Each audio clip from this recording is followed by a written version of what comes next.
It's the quiet ones you gotta watch. You know that one, huh? Every time you see a story about a serial killer on TV, what do? They bring on the neighbor. And the neighbor says, well, he was always very quiet. And someone in the room says, it's the quiet ones you gotta watch. This sounds to me like a very dangerous assumption.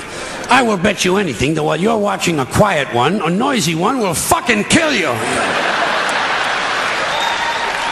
Suppose you're in a bar and one guy's sitting over on the side reading a book, not bothering anybody. Another guy standing up at the front with a machete, banging it on the bar, saying, I'll kill the next motherfucker who comes in here. Who are you gonna watch? You're goddamn right. More than happy. I bet you say that sometimes, don't you? Once in a while, you say to somebody, oh, I'd be more than happy to do that. How can you be more than happy?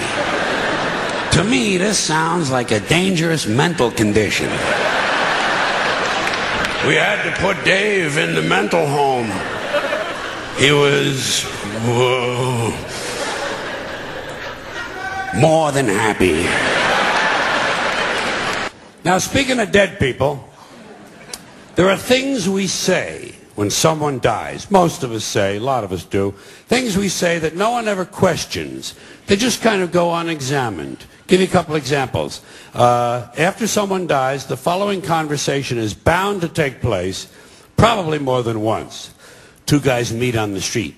Hey, did you hear? Phil Davis died. Phil Davis? I just saw him yesterday. Yeah. Didn't help.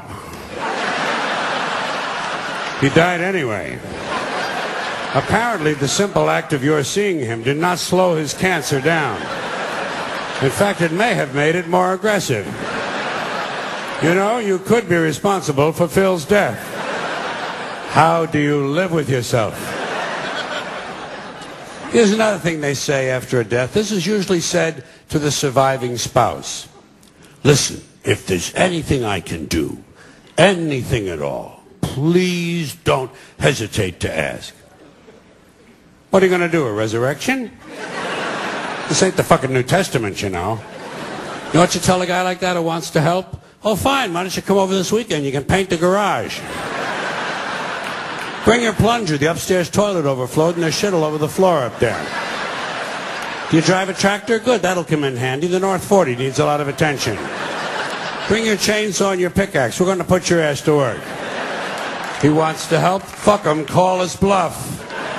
Call his bluff. Don't hesitate to ask. The nerve of these pricks.